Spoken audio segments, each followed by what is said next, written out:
వేరే సరదా కంటే మీరు ఏమనుకోకపోతే నేను నిన్న చంద్రబాబు నాయుడు గారి ప్రెస్ మీట్ కూడా చూశానండి. చూస్తే అంటే బహుశా స్క్రీన్ ప్లే ప్రకారం ఇప్పుడు మామూలుగా రోజు పెన్షన్లు ఇచ్చేప్పుడు ఇన్ని మామూలుగా మైక్ వచ్చుకుని కరెక్ట్ గా దిగి మీరు మీ జీవనం ఇంత, మీ సంపాదన ఇంత, అలాగా ఓహో అని పెద్ద యాక్షన్ చేస్తున్నారు కదా. అదే మోడల్లో ఇండిగో గురించి తెలుగులో ఒక స్క్రిప్ట్ రాసుకెళ్ళిపోయాడు చంద్రబాబు నాయుడు. అక్కడ విలేకరిని ఎవరికో అడగమని చెప్పారు. ఈ క్వశ్చన్ విలేకరితో ఎవరితో అడిగించాను. చీటీలు రాసుకుని చీటీ తలకోటి చీటీ పంపిస్తే ఆ చీటీ ఇంగ్లీష్ విలేకరికి వెళ్ళింది. దరిద్రం చూడండి, చంద్రబాబు నాయుడు దరిద్రం. ఇంగ్లీష్ విలేకరికి వెళ్ళినట్టుంది. అతను ఆ క్వశ్చన్ మొత్తం ఇండిగో మీద ఇంగ్లీష్ లో అడిగేశాడు. YSRCP is in fact demanding resignation of aviation minister who comes from TDP, sir.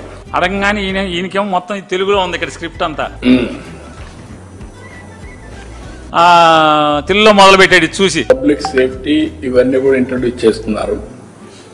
ఆ చేసే నెపంలో ఆడు మామూలు ఇంకా తొంటలాగా ఉన్నాడు ఇంగ్లీష్ విలేకరి. లేచి ఇంగ్లీష్ సార్, ఇంగ్లీష్ ఇంగ్లీష్ అన్నాడు. ఇంగ్లీష్ ఇంగ్లీష్ ఇంగ్లీష్ ఇంగ్లీష్ అనగానే చూశాడు, మళ్ళీ తెలుగులోనే మొదలెట్టాడు. ఇప్పుడు మామూలుగా దీంట్లో వాడు ఇంగ్లీష్ ఇంగ్లీష్ అన్నాడు, ఈయన తెలుగులో మొదలెడతాడు. ఇంగ్లీష్ ఇంగ్లీష్ చివరికి central government will take look after, I will take after, I after అని మూసేశాడు. ఇన్ని తిప్పలేందుకు చంద్రబాబు నాయుడు గారు?